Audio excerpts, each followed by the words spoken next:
The kitchen was alive with the rich, savory scent of roasted chicken, mingling with the earthy notes of rosemary and thyme that wafted through the air. The golden glow of the oven light cast a cozy warmth across the room, bouncing off the worn wooden cabinets Charlotte had been meaning to repaint for years. She slid on a pair of faded blue oven mitts, ones Donald had bought her ages ago at a flea market, and carefully pulled the heavy roasting pan from the oven. The chicken, crispy-skinned and glistening with herb-flecked juices, was perfection. It was Donald's favourite, a tradition she'd started on a whim early in their marriage, back when they were still figuring each other out.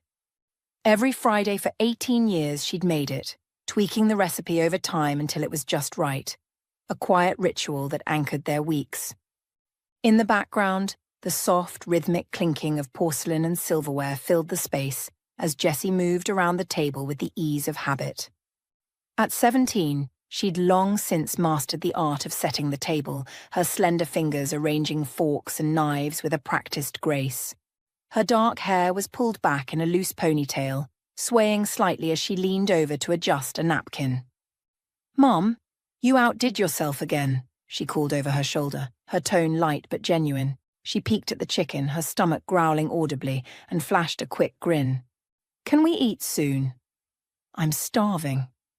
"Dinner's ready," Charlotte replied, her voice carrying that familiar mix of warmth and authority as she began slicing into the bird. The knife glided through the tender meat, steam rising as she portioned out generous pieces onto 3 plates. She glanced up at the clock, 6:47 p.m., and noted Donald wasn't at the table yet, which was unusual. Friday dinners were sacred, and he was almost always the first one seated, newspaper in hand, ready to unwind from the week. Just then, Donald appeared in the doorway, his broad frame filling the space. His greying hair was slightly mussed, as if he'd run his hands through it one too many times, and his button-down shirt was wrinkled at the sleeves. Charlotte's eyes flicked to his face, catching the strange, tight smile that tugged at his lips. A smile she knew too well. It wasn't the easy, contented one he wore when he was relaxed. No, this was the smile he'd had when he told her about the promotion that meant longer hours, or the time he'd dented her car backing out of the garage and wasn't sure how she'd take it. After 18 years, she could read him like an open book, and that look meant something was brewing, something big, something he wasn't sure how to drop on them. "It smells delicious," Donald said as he stepped into the room, his voice steady but carrying a faint edge. He pulled out his chair at the head of the table and sat down, folding his hands in front of him. His eyes darted briefly to Charlotte, then to Jessie, who was sliding into her seat across from him, oblivious to the undercurrent in the air. "Thanks, hon," Charlotte said, setting a plate in front of him. She kept her tone casual, but her mind was already turning, sifting through possibilities. She placed Jessie's plate next, then her own, and settled into her chair, smoothing her apron over her lap. "Rough day at the office?" she asked, tilting her head slightly as she studied him. It was a gentle opener, an invitation to spill whatever was behind that smile. Donald picked up his fork, poking at a piece of chicken before looking up at her. "Not exactly," he said, his smile tightening just a fraction. He cleared his throat, glancing at Jessie, who was already digging into her food, oblivious to the shift in his demeanour. "Actually, there's something I need to talk to you both about." Jessie paused mid-bite, a drumstick halfway to her mouth, and raised an eyebrow. "Uh-oh," she said, her voice teasing but curious. "What did you do, Dad? Forget to pay the electric bill again?" Donald let out a small, nervous chuckle, shaking his head. "No, nothing like that." He set his fork down and leaned back in his chair, his hands resting on the edge of the table. The kitchen, moments ago a haven of warmth and routine, seemed to shrink as the weight of Donald's words settled over the table. Jessie slouched in her chair, her phone still glowing in her hand, but her thumb had stopped scrolling. She tilted her head just enough to peek over the screen, her sharp green eyes flicking between her parents. She wasn't fooling anyone, least of all Charlotte, who knew her daughter's tricks too well. But Jessie kept up the charade, pretending to be engrossed in whatever TikTok or text thread she'd pulled up. Her lips twitched slightly, like she was biting back a comment, waiting to see how this played out. Donald, oblivious to the shift in the air, speared a juicy chunk of chicken with his fork, cutting into it with deliberate care. "Listen, dear," he said, his tone measured, almost rehearsed. He popped the bite into his mouth, chewing slowly as if savouring it gave him time to gather his thoughts. After swallowing, he dabbed at his mouth with a napkin and looked at Charlotte with that same tense smile. "I've been thinking. We need to reconsider our family budget a bit." Charlotte eased into her seat across from him, her hands resting lightly on the table. A faint pang of anxiety tightened her chest, but she kept her face smooth, her voice even. "Oh, really?" she said, tilting her head slightly as she picked up her own fork. She wasn't about to let him see her rattled. Not yet. "Yes," Donald went on, wiping his lips again, clearly enjoying the moment more than the chicken. He straightened in his chair, his tone taking on a hint of pride, like he was unveiling some brilliant plan. "Starting this month, we'll manage separate finances. I've calculated everything thoroughly, worked it all out in my head. And I think this is fair. Each of us will spend only what we earn." He leaned back, folding his hands over his stomach, looking at her expectantly as if she might applaud his ingenuity. Jessie's head snapped up from her phone, her pretense of disinterest crumbling. She stared at her father, one eyebrow arched high, her fork dangling forgotten in her hand. "So it would be reasonable," he continued, his eyes still on Charlotte, "if I just allocate you a fixed amount for household expenses, groceries, utilities, that sort of thing, and I'll manage my own funds." He nodded to himself, satisfied, like he'd just solved a puzzle no one else could crack. Charlotte's fork paused mid-air, a small piece of chicken speared on the tines. She brought it to her mouth and chewed slowly, her jaw working as her mind raced. 18 years of pooling every paycheck, every bonus, every tax refund, gone, just like that. She swallowed, the familiar taste of her own cooking suddenly bland against the bitterness creeping up her throat. Her eyes locked on Donald's, searching his face for a crack in his confidence, some sign this was a joke, or at least negotiable. But he just sat there, waiting for her to agree, like he'd handed her a gift. The silence stretched tight, broken only by the faint hum of the refrigerator in the corner. Jessie shifted in her seat, her phone now face down on the table, her full attention on the standoff. "Wait, hold up," she said, leaning forward, her voice sharper now. "Mom's the one who pays for everything. How's this fair if she's still covering for everything and you're just... What? Keeping your pension or whatever?" Donald's smile faltered for the first time, a flicker of irritation crossing his face. "Jessie, this isn't about that," he said, his tone clipped. "It's about independence, responsibility. Your mother and I have always worked as a team, but I think it's time we each take charge of our own contributions." "Contributions," Jessie snorted, crossing her arms. "Mom's the only one contributing. You've been consulting from the couch for like 3 years. "Jessie," Charlotte said quietly, her voice calm but firm, a warning to dial it back. She set her fork down and folded her hands in her lap, turning her gaze back to Donald. "So let me get this straight," she said, her words slow and deliberate. "You want me to keep paying the bills, keep the house running, and you'll... what? Take your retirement money and do your own thing? Is that the plan?" Donald shifted in his chair, his confidence starting to crack under her steady stare. "It's not like that, Charlotte," he said, softer now, backpedaling just a touch. "I just thought, after all these years, we could try something new. I'd still help out. I'm not abandoning you." The tension in the kitchen lingered like a stubborn fog, but Charlotte cut through it with the precision of a seasoned chef. "All right," she said, her voice steady as she speared another piece of chicken and brought it to her plate. She didn't raise her eyes from her task, her movements calm and deliberate, as if Donald had just suggested switching brands of dish soap instead of upending their entire financial life. Donald nearly choked on his next bite, the fork halfway to his mouth. He coughed, setting it down with a clatter, his eyes widening as he stared at her. He'd braced himself for a storm, Tears streaming down her face, sharp words flying across the table, maybe even a plate slammed down in frustration. He'd seen her fire up before, like the time he'd forgotten to tell her about the fishing trip that drained their savings account. But this quiet acceptance, it threw him off balance. "Just all right?" he asked, his voice tinged with confusion, almost pleading for her to give him something more to work with. Charlotte finally looked up, her hazel eyes meeting his with a cool, unreadable gaze. "What do you want to hear?" she said, tilting her head slightly. "Haven't you already decided everything?" Her tone was even, almost conversational, but there was a subtle edge beneath it, a hint of something he couldn't quite pin down. Across the table, Jessie let out a sudden snort of laughter, quickly masking it with a fake cough into her napkin. Her shoulders shook as she tried to play it off, but her eyes sparkled with amusement. She darted a glance at her mum, then back at her dad, clearly enjoying the unexpected twist in the script. "Well, yes," Donald mumbled, shifting uncomfortably in his chair. His fingers fidgeted with the edge of his napkin, folding and unfolding it as a strange unease crept up his spine. He'd had this whole speech planned, charts in his head, justifications ready to roll off his tongue, but Charlotte's calm was like a wall he couldn't climb.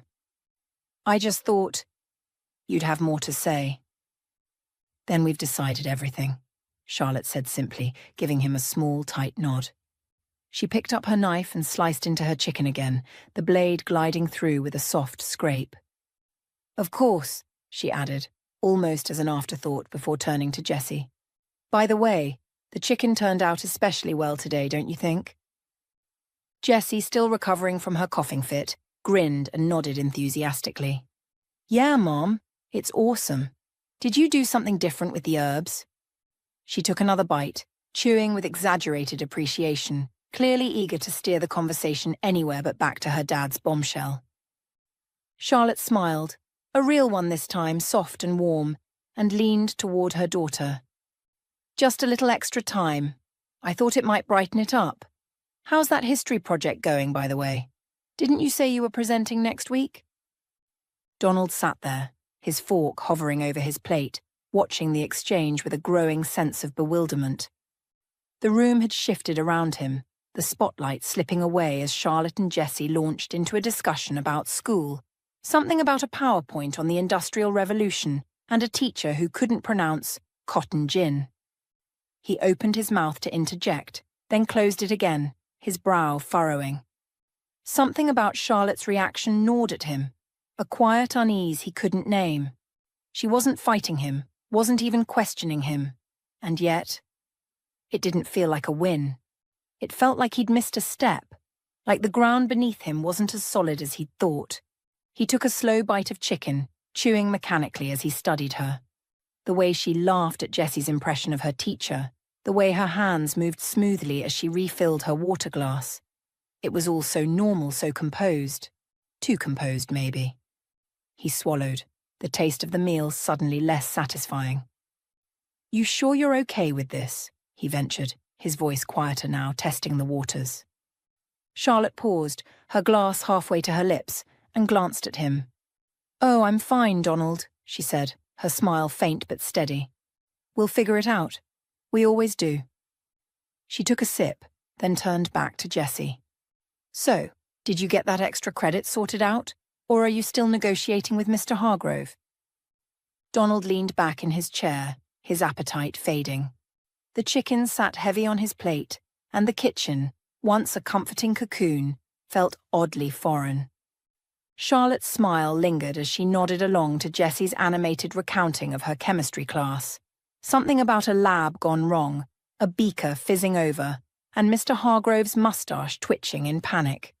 "He looked like he was going to combust himself," Jessie said, giggling as she mimicked his flustered flapping.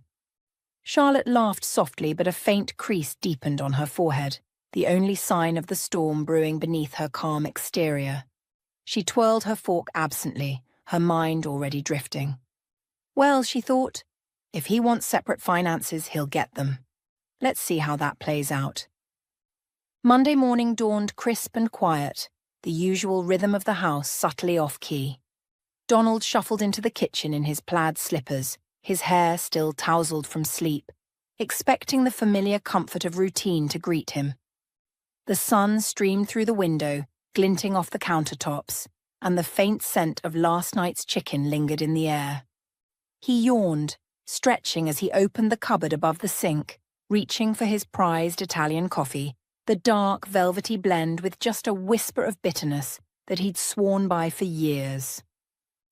His fingers groped the shelf, brushing past an old box of tea bags and a half-empty jar of instant decaf. But the sleek silver bag he loved was nowhere to be found. "Charlotte," he called, his voice gruff with early morning grogginess as he leaned out of coffee. "Oh, right," came her reply, drifting back to him with an unruffled calm that made his stomach twist. Charlotte stepped into view, already dressed in her Pilates gear, black leggings and a loose grey tank top, tugging her hair into a neat ponytail. "I didn't buy it," she said, glancing at him as she adjusted an elastic around her wrist. "I've got my own separate budget now, remember? And that coffee's too expensive for me to keep picking up." Her tone was light, matter of fact, like she was reciting the weather forecast. No bite, no venom, just a quiet, unshakable indifference that hit him harder than any argument could have. Donald froze, his hand still hovering in the cupboard, the empty space where his coffee belonged staring back at him. A cold, unpleasant sensation crept up his chest, prickling at the back of his neck. He blinked, waiting for the punchline, but Charlotte just turned back to her gym bag, humming a faint tune. Something upbeat, maybe an old pop song she liked. The sound floated through the house as she zipped up the bag and slung it over her shoulder, her movements smooth and unhurried. "All right," he muttered under his breath, shutting the cupboard with a little more force than necessary. "I'll buy it on the way." His voice was clipped, but he kept it low, unsure whether he was annoyed at her or at the sudden shift in his morning.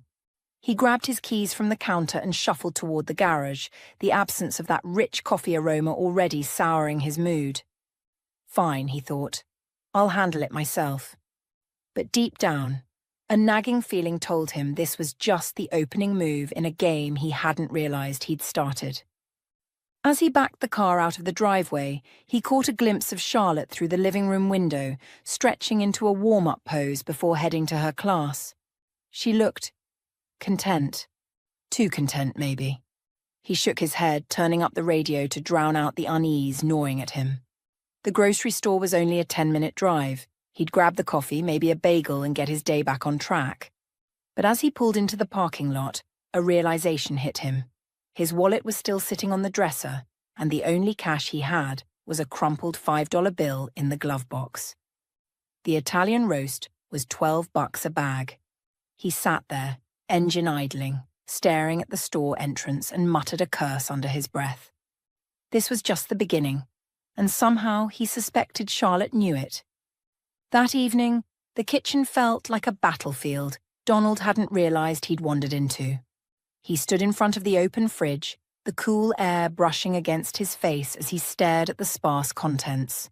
A bag of wilted spinach, a half-empty carton of milk, and a couple of Tupperware containers with Jessie scrawled across the lids in black marker stared back at him. No leftovers from Monday's roast, no cold cuts for a quick sandwich, nothing he could cobble together into a meal. "Where?" he started, his voice trailing off as he turned toward Charlotte, who sat at the table with her nose buried in a paperback, a steaming mug of tea at her elbow. "Your half of the fridge is empty," she said without looking up, her tone as flat as if she were reading the grocery list aloud. She turned a page, her finger tracing the edge of the paper. "Jessie and I bought groceries for our side." Donald blinked, the words sinking in slowly. He shut the fridge door with a soft thud and leaned against it, crossing his arms. "Your side?" he echoed, but Charlotte didn't respond, just sipped her tea and kept reading. He stood there for a moment, the hum of the fridge filling the silence, before trudging off to rummage through the pantry instead. A can of tuna and some stale crackers would have to do. The next day, the cracks in his routine widened. He reached for his shampoo in the shower, only to find the bottle bone dry. Later, As he scraped a razor across his jaw, the last smear of shaving gel ran out mid-stroke, leaving him with a patchy stubble and a growing irritation. By Thursday, the car's gas gauge hovered just above empty. He'd been meaning to fill it, but the week had slipped away from him, and a utility bill arrived in the mail, addressed solely to Donald R. Harper. He stared at the envelope, the bold print of his name mocking him, and felt the weight of it all piling up. By Friday morning, he'd had enough.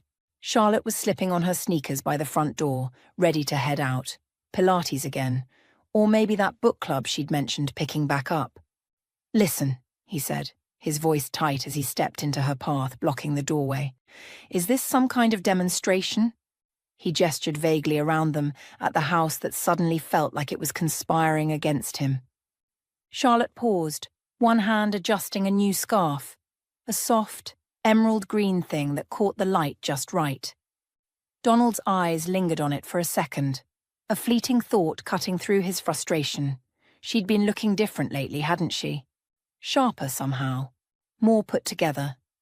She tilted her head, meeting his gaze with genuine surprise. "Demonstration?" she repeated, her brows lifting slightly. "No, why would I? I'm just following our new financial principles. Everyone spends only what they earn." Her voice was kind, almost gentle, as she added, "I don't work like you, remember? I only have the amount you allocated for household needs." Donald opened his mouth, then faltered, the words tangling up in his throat. "But you always—" He stopped, the realization hitting him like a slow-motion punch. How many things had he taken for granted? The coffee on the shelf, the fridge stocked with his favorites, the gas tank magically full week after week. All of it. Her quiet labor holding their life together while he coasted along. "Always what?" Charlotte prompted, her head tilting slightly, a faint smile playing on her lips. She stepped closer, her eyes steady on his. "Always bought groceries, paid bills, filled up your car?" "Yes, dear," he managed, his voice quieter now, caught off guard by how easily she'd finished his sentence. "But that was when we had a joint budget." "Exactly," she said simply, her smile soft-pathetic. She reached past him to grab her keys from the hook by the door, the scarf brushing against her shoulder as she moved. "Things are different now, aren't they? You wanted separate, so here we are." Jessie bounced into the hallway, her backpack slung over one shoulder, her sneakers squeaking faintly on the hardwood floor. She was decked out in her usual Friday gear, ripped jeans, a faded band tee, and a lightweight jacket tied around her waist, ready for whatever after-school plans she'd cooked up. "Mum, you haven't forgotten, have you?" she called, her voice dripping with playful innocence as she adjusted her ponytail. She shot a quick sidelong glance at Donald, barely acknowledging him before focusing on Charlotte. "We're going to the cafe after school, right?"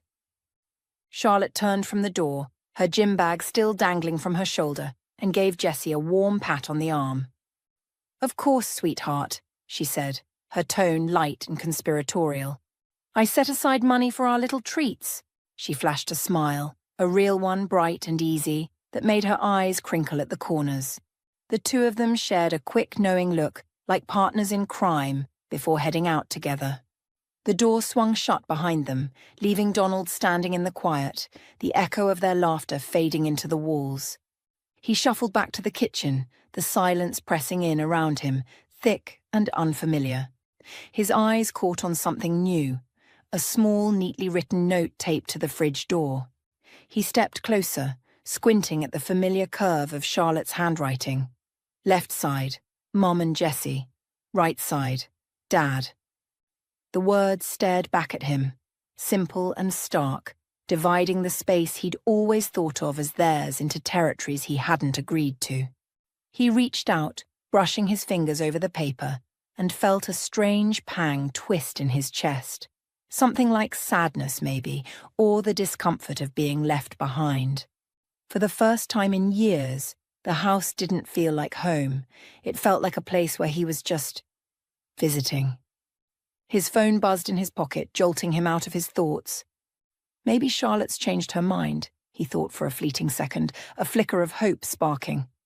He fished it out, but the screen lit up with a cold, impersonal message. Dear client, we remind you of the need to pay the utility bill. Please settle your balance by... The bank. Of course. Donald's grip tightened around the phone, his knuckles whitening as he took a deep, shaky breath. Something in his plan, his brilliant, fair, logical plan, had veered wildly off course, and he was starting to feel the weight of it. He sighed, a heavy, defeated sound, and yanked open the fridge again. The right side, his side, gaped back at him, barren except for a lonely ketchup bottle and a questionable stick of butter. The left side, though, was stocked. A carton of orange juice, a pack of yogurt, a neatly wrapped sandwich with Jessie's name on it. He shut the door harder than he meant to, the rattle echoing in the empty kitchen. Fine, he muttered to himself, grabbing his keys from the counter. I'll stop by the store, get the gas, the coffee, the shampoo.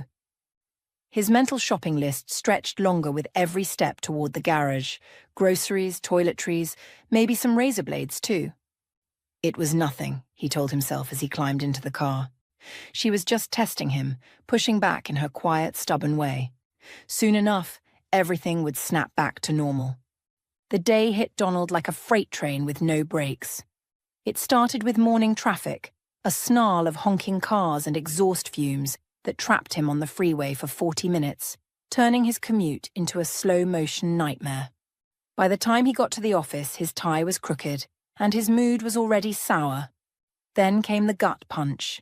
An important deal he'd been banking on fell apart over a single misinterpreted email, leaving him staring at his desk phone in disbelief. And just when he thought he could salvage the day, a key client called to cancel their end-of-week meeting. No explanation, just a curt, "We'll reschedule." His head throbbed, a dull buzz building behind his eyes, and his stomach growled loud enough to earn a glance from the intern in the next cubicle. Lunch had been a rushed affair, a dry turkey sandwich from the cafe across the street, wolfed down between phone calls. It barely counted as food.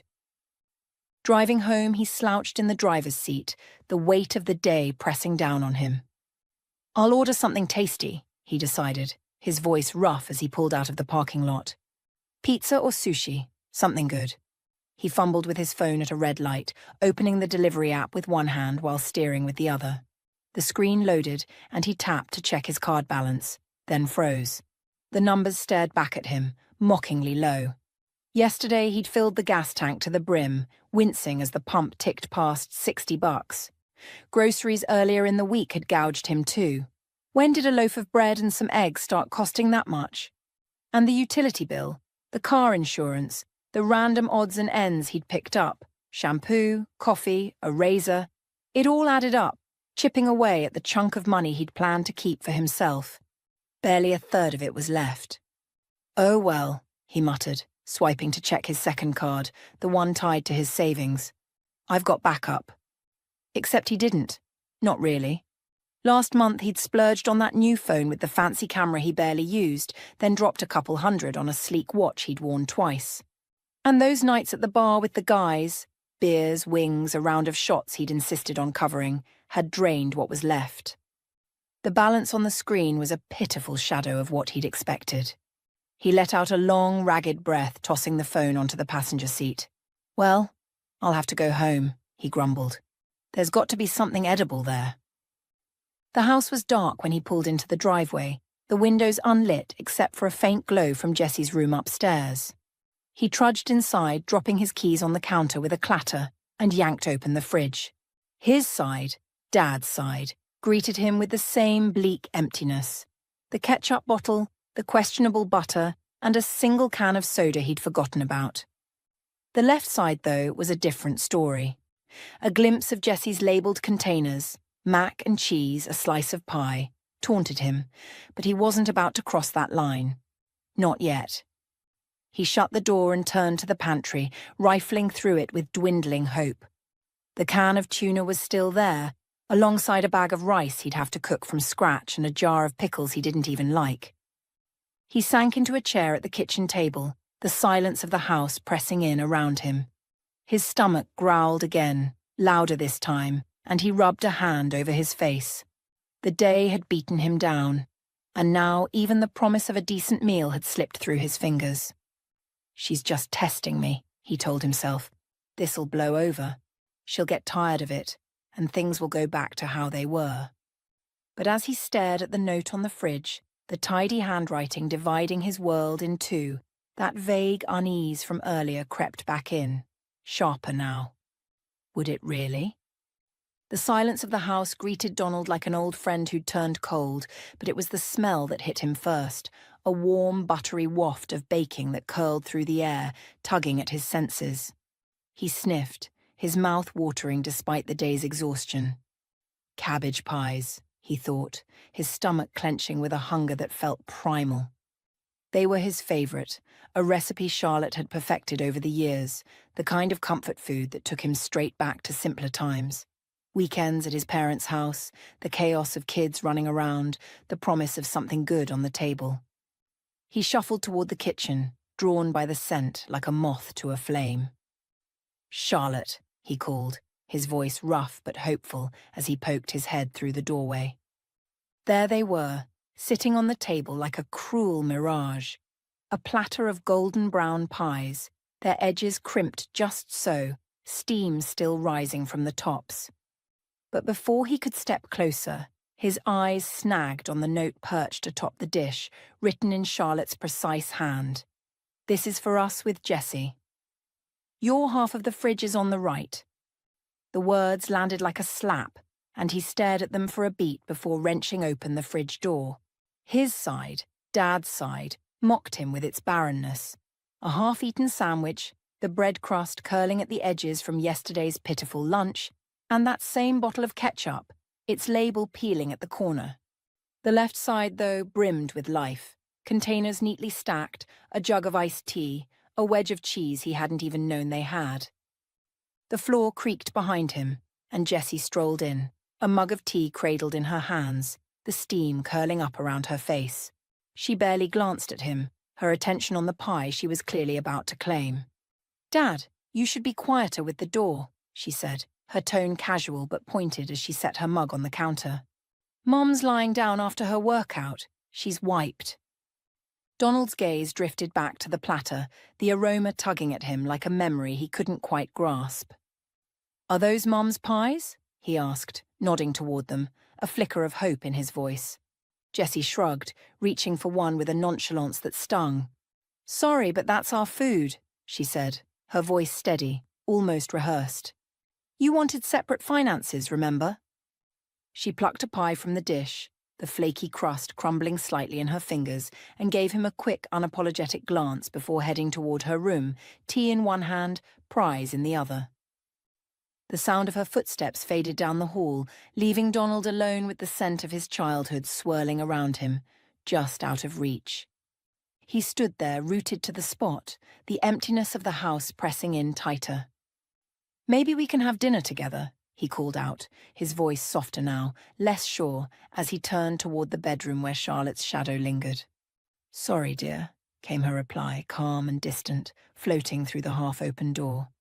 "Jessie and I already ate. I'm so tired after fitness, just need to rest." There was no edge to her words, no hint of triumph, just that same quiet indifference that had been unraveling him all week. Donald sank into a chair at the table, the creak of the wood loud in the stillness. His stomach growled again, a hollow ache that matched the one settling into his chest. There was nothing to eat at home, not for him, anyway. Ordering takeout was a pipe dream with his card balances what they were, and the thought of dragging himself back to the store felt like climbing a mountain with no peak in sight. He pulled out his phone, figuring he could at least scroll the news, distract himself from the gnawing hunger. But as the screen flickered to life, a message popped up in bold red letters. "Internet service payment required. Please update your billing information." Donald's voice cracked through the quiet house, edged with frustration. "Charlotte, they're disconnecting our internet," he shouted, leaning back in the kitchen chair, the phone still glowing with its accusatory message. "Oh, right," came her reply, drifting in from the bedroom with that same maddening calm. "I only pay for mobile now. The home internet was in your name, remember?" Her words hung in the air, simple and unyielding, like a door gently but firmly shut in his face. He sat there in the dim kitchen, the single overhead light casting long shadows across the table. From down the hall, Jessie's laughter bubbled out of her room, bright and carefree, mingling with the muffled sound of her voice as she chatted with a friend, probably on her phone, using the data plan Charlotte had covered. In the bedroom, a soft melody played, some acoustic playlist Charlotte liked for her evening wind down.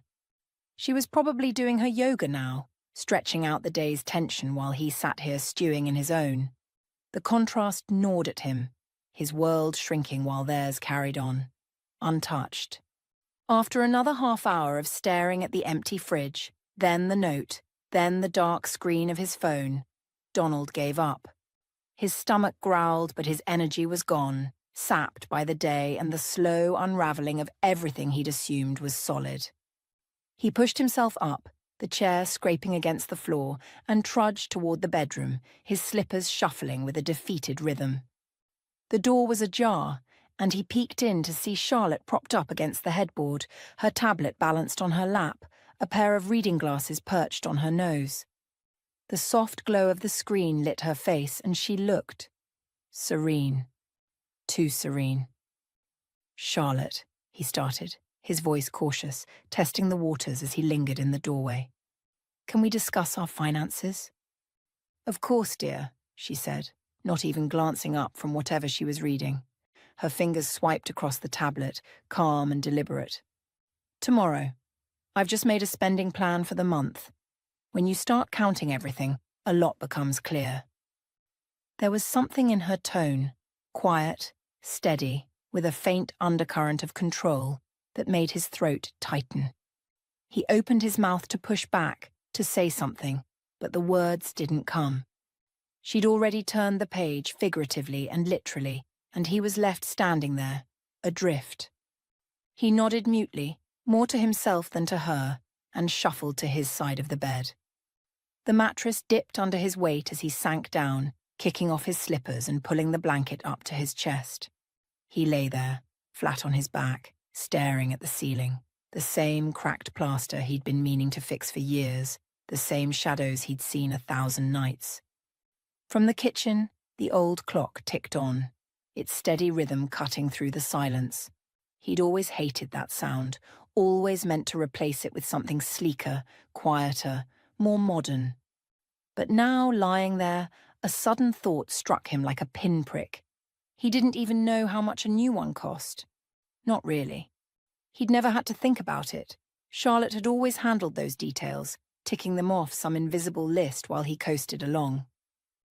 Sunday draped the house in a grey, heavy gloom, the sky outside thick with clouds that seemed to press down on the roof. Donald sat hunched at the kitchen table, his fingers wrapped around a mug of that expensive Italian coffee he'd finally bought, though the victory felt hollow now. He stirred it absently, the spoon clinking against the ceramic, watching the dark liquid swirl. Money was running low. The last week had carved a dent into his finances he couldn't ignore. No more restaurant lunches with clients, just a soggy sandwich from home. His favourite cappuccino from the corner cafe was a memory, replaced by whatever he could brew himself.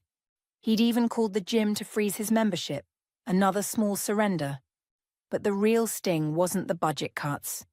It was the cold distance that had settled into the house, a quiet alienation that hung between him and Charlotte, him and Jessie, like a fog he couldn't wave away.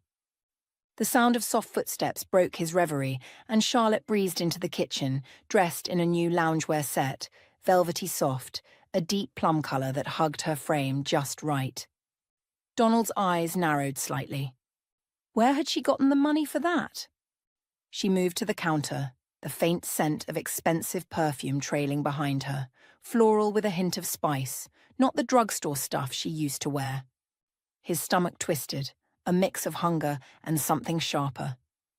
"We need to talk," he said, his voice firm, decisive, as he set the mug down with a thud. "Yes," Charlotte replied, turning to face him. She slid into the chair across the table, crossing her arms over her chest, her posture relaxed but unyielding. "Go on." This, he said, waving a hand around the kitchen, the empty fridge, the note still taped to its door, the invisible lines drawn through their lives, isn't working. Let's go back to how it was. How it was? Charlotte raised an eyebrow, her lips quirking slightly. You want a joint budget again? Yes, he exhaled, the word heavy with relief and a touch of desperation. I realize I overreacted. This separate thing, it's not what I thought. Funny, she said, standing up and crossing to the window. She leaned against the sill, gazing out at the dreary yard for a moment before turning back to him. There was something new in her eyes, something steady, resolute, like steel beneath silk. I've been thinking that everything is now arranged as it should be. Her voice was calm, but it carried a weight that made the air feel thicker. Donald frowned, leaning forward. What do you mean? Charlotte tilted her head, studying him. Donald, when we got married, I believed a family was a team. Then Jessie came, and I stayed home, happily at first. You started taking everything for granted. Me, the house, the life we had. I always provided for you. Provided? He let out a short, incredulous laugh, the sound grating in the quiet room. What are you talking about? I brought in the money. Did you ever wonder why there was always food in the house? She shot back, her tone still even but piercing. Paid internet, gas in the car, your shirts ironed and ready every morning? She paused, letting the questions hang there, watching his face as the silence stretched. You know what Aunt Naomi told me 10 years ago? Never be without your own money. Never. I took it to heart. She crossed to a drawer near the sink, pulling it open with a soft scrape, and retrieved a thick envelope. She walked back to the table and set it down in front of him, her movements deliberate. I started saving, she said. First from the money you gave me, pinching pennies you never noticed. Then I took up handicrafts, selling embroidery online. After that, I learned manicure, did nails for neighbours, friends, anyone who'd pay. And 3 years ago, I opened an online store. Donald blinked, his mouth parting slightly. You have a business? His voice came out hoarse, disbelieving. Yes, dear, she said, sliding a stack of bank statements from the envelope and spreading them across the table. The numbers stared up at him. Deposits, balances, a steady climb that rivaled his own paycheck. I earn almost as much as you, I just didn't flaunt it. The floor creaked, and Jessie appeared in the doorway, her hair pulled back in a messy bun, a hoodie swallowing her frame. She stopped short, her eyes flicking between her parents, sensing the shift in the room. Donald's gaze darted to her. Does Jessie know? He asked, his throat tight. Of course, Jessie said, stepping forward. She moved to Charlotte's side and squeezed her mother's hand, a quiet solidarity in the gesture. Mom taught me everything. I already have a personal account and savings. Been adding to it with my babysitting money and some Etsy stuff I've sold. Donald stared at them, his wife and daughter, standing together, a united front he hadn't seen coming. The kitchen felt smaller, the walls closing in as his world tilted off its axis. He'd thought he was in control, the one steering the ship, but it turned out that control had slipped from his hands years ago, quietly handed over while he wasn't paying attention.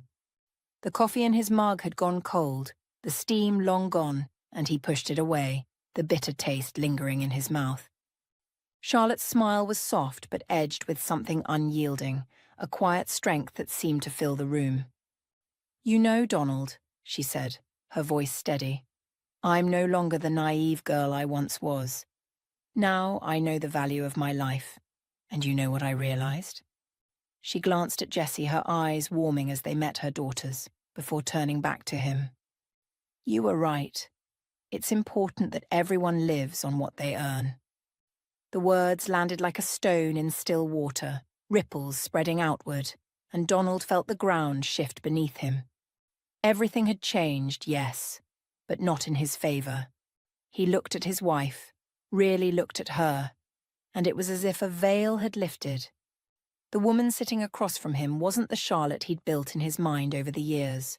Quiet, accommodating, content to orbit his decisions. She was someone new, someone he'd somehow missed. But why? His voice came out tense, almost trembling, betraying the storm churning inside him. "Why did you stay silent?" He leaned forward slightly, searching her face for an answer that might make sense of it all. Charlotte set the bank statements aside with a gentle nudge, folding her hands on the table in front of her. She met his gaze with that same gentle smile, but there was no hesitation in her eyes. "Because I didn't want to shatter your illusion of control," she said calmly, each word measured and deliberate. "As long as it suited both of us, it worked. I kept things running, you felt in charge, and we went along. But when you decided to separate our finances," she shrugged, a small, effortless gesture, "I just showed you what it really looks like."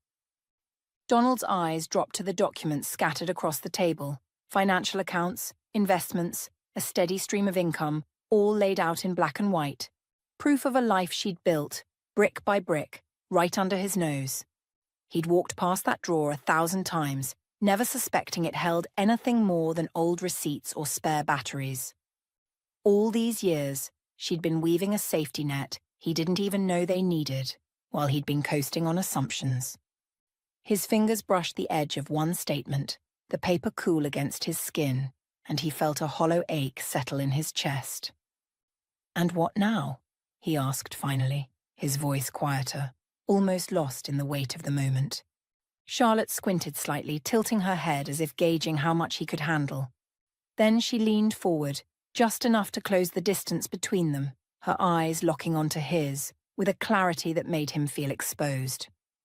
"Now," she said, her voice firm but not unkind, "we renegotiate our terms, but this time on equal footing."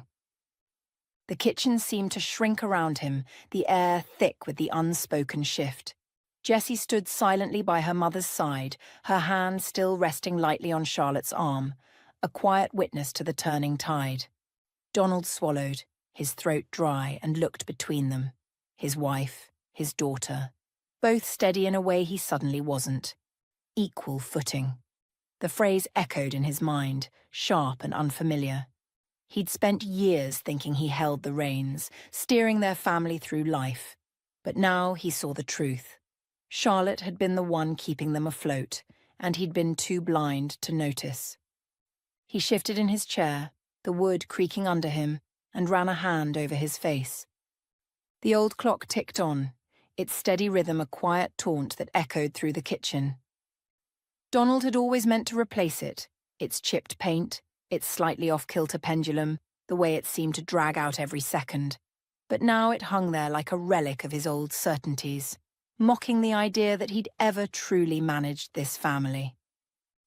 3 weeks had slipped by since that Sunday reckoning, and the house felt different, reshaped by the unspoken agreement that had taken root. The autumn sun slanted through the windows, lazy and golden, casting warm streaks across the table where Donald sat. Next to the old clock, a new one gleamed, a sleek, modern thing with clean lines and a silent sweep. Charlotte had insisted on keeping both, a compromise that felt like a statement, the past and the present, side by side, neither erasing the other. He hunched over a notebook, the family financial plan spread out before him in black ink, 2 columns of numbers, neatly divided, each representing an equal contribution to the budget. His column and Charlotte's, side by side, a ledger of shared responsibility. The figures stared back at him, unfamiliar and uncomfortable in their precision. For years he'd tossed his paycheck into the pot and let Charlotte handle the rest, never questioning the alchemy that turned it into groceries, gas, and pressed shirts. Now every expense was accounted for, every dollar split down the middle. His gym membership was back, but the restaurant lunches stayed gone. Charlotte's online store funded her new loungewear and that pricey perfume, while his salary covered his coffee and the internet he'd scrambled to reconnect. It wasn't the effortless rhythm he'd known. It felt like work, like stepping onto a tightrope he hadn't trained for. But it was fair. He couldn't argue with that. Charlotte breezed into the kitchen, a mug of tea in her hand, her hair swept back in a loose braid. She glanced at the notebook, then at him, her lips curving into a faint, knowing smile. "How's it looking?" she asked, leaning against the counter, her tone casual but curious. Donald rubbed the back of his neck, the pencil tapping lightly against the table. It's balanced, he said, the word feeling strange on his tongue. I had to cut back on a few things. Those craft beers I liked, the car wash subscription. But it works. We're even. Good, she said simply, taking a sip of her tea. Feels different, doesn't it? Yeah, he admitted, leaning back in his chair. Not bad, just new. I'm still getting used to it. He gestured at the columns, a half smile tugging at his lips. Never thought I'd be the one crunching numbers like this. Charlotte chuckled softly, setting her mug down. You're doing fine. It's not about perfection. It's about seeing it all clearly.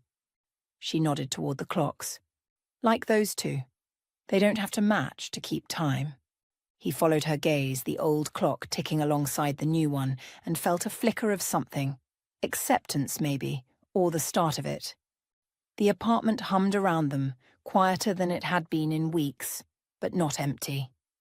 Jessie was upstairs, probably sketching designs for her next Etsy listing, her laughter no longer a distant sound he couldn't reach. The alienation had faded, replaced by a tentative rhythm they were all learning to navigate. Donald picked up the pencil again, adding a small note to his column, groceries for Friday dinner, and glanced at Charlotte. You still making those cabbage pies? He asked, a hint of hope creeping into his voice. She raised an eyebrow, her smile widening. Maybe. Depends if we're splitting the ingredients or if you're pitching an extra for the nostalgia. He laughed, a low, genuine sound that felt lighter than he expected. I'll pitch in, he said. Equal footing, right? Dad? Jessie's voice cut through the quiet, pulling Donald's attention from the financial plan.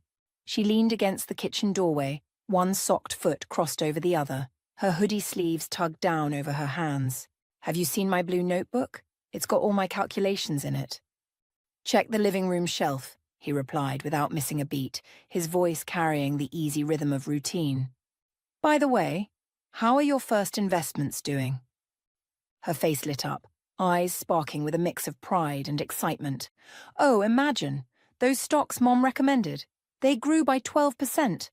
I've almost saved enough for those summer design courses I told you about. She grinned, bouncing slightly on her toes, then darted off toward the living room, her energy trailing behind her like a comet's tail. Donald watched her go, running a hand over the stubble prickling his jaw. His daughter was telling him about her financial plans, stocks, savings, ambitions, and, for the first time, he was really listening. A few months ago, he might have chuckled, patted her on the head, and dismissed it as kid stuff. 17, plotting investments. He'd have thought it cute, not serious. But now, seeing her hustle, hearing the confidence in her voice, he knew better. The women in his family weren't just capable, they were forces, building their own paths while he'd been looking the other way. Charlotte stepped into the kitchen then, arms laden with reusable shopping bags, the faint rustle of paper and plastic breaking his reverie. She set them on the counter, glancing at him with a curious tilt of her head. What are you thinking about? She asked, unpacking the haul, apples, a loaf of bread, a block of cheddar, her movements smooth and practiced. Just thinking about how much I've missed, he said, his voice low, almost to himself. Living next to a successful businesswoman and never suspecting. He met her eyes and she smiled, that quiet, knowing smile that had become so familiar lately. She reached into one of the bags and pulled out a jar of his favorite Italian coffee, the rich, dark roast he'd been rationing, and set it in front of him like a peace offering. By the way, she said casually, turning to grab a bag of flour, I've been thinking, maybe you'd like to join in developing my store. Donald's head snapped up, his hand pausing halfway to the coffee jar. You want me to work with you? The question came out sharper than he intended, surprise lacing his tone. Why not? Charlotte slid into the chair beside him, folding her hands on the table. You have a good business sense, just used it a bit off target before. Her voice was light, but there was a spark in her eyes, a glint of the fire that had drawn him to her all those years ago, back when they were young and reckless and dreaming big. He studied her, leaning forward slightly, caught by the way her gaze held his. Steady, warm, but with a challenge woven in. Those sparks, the ones that had once captivated him, flickered there still, brighter now, tempered by time and wisdom. "An equal partnership?" he asked, testing the waters. She nodded, her expression turning serious. "Equal partnership, like everything else now. No more one of us carrying the load while the other coasts. We'd build it together, your ideas, my framework. But it's work, Donald. Real work." Donald smirked, a flicker of amusement crossing his face as Charlotte's hand settled over his, warm and steady. "You know what life has taught me," she said, her eyes locking onto his with a quiet intensity. "True love isn't about control, but respect. It's not when one manages and the other submits. It's when both are strong and both acknowledge it." He sat back, her words sinking in, stirring the stillness of the kitchen. Once he'd truly believed his role was to be the head of the family, provider, decision-maker, the one Charlotte and Jessie leaned on. It had made sense to him, a neat little picture he'd carried for years, him steering the ship, Charlotte keeping the home fires burning. But that picture had cracked wide open, and now he saw her for what she'd become, what she'd always been, maybe. She'd been living her own life, building something solid and real, while he'd been busy clinging to an illusion of authority. She wasn't his shadow, she was a force, and instead of wrestling for power he didn't even have, he could step up beside her. An ally, not a ruler. Charlotte shifted then, reaching into her bag and pulling out a crisp white envelope. "I've drafted a business plan," she said, sliding it across the table toward him. "Will you take a look?" Donald took it, his fingers brushing the smooth paper, a strange excitement bubbling up in his chest. It wasn't just about the store, it was about this moment, this chance to see her world and join it. He had a lot to learn, he knew that now. Life wasn't about gripping control until your knuckles turned white. It was about finding balance, letting go of the need to dominate and embracing the strength in partnership. He smiled, unfolding the envelope, the faint crinkle of paper loud in the quiet room. "Let's take a look," he said, his voice steady, a promise woven into the words. "Only this time, I'll be more attentive." Charlotte's eyes sparkled, and she leaned back, watching him with a mix of pride and curiosity. The new clock ticked silently on the wall, marking the seconds of this new chapter, while the old one kept its stubborn pace beside it, a reminder of where they'd been and how far they'd come. Outside, the autumn wind swept through the yard, chasing golden leaves in swirling patterns across the grass. It rustled against the windows, a soft whisper of change. Inevitable, yes, but this time, unmistakably, for the better. Donald flipped open the business plan, the numbers and ideas blurring for a moment as he glanced at Charlotte, then back at the page.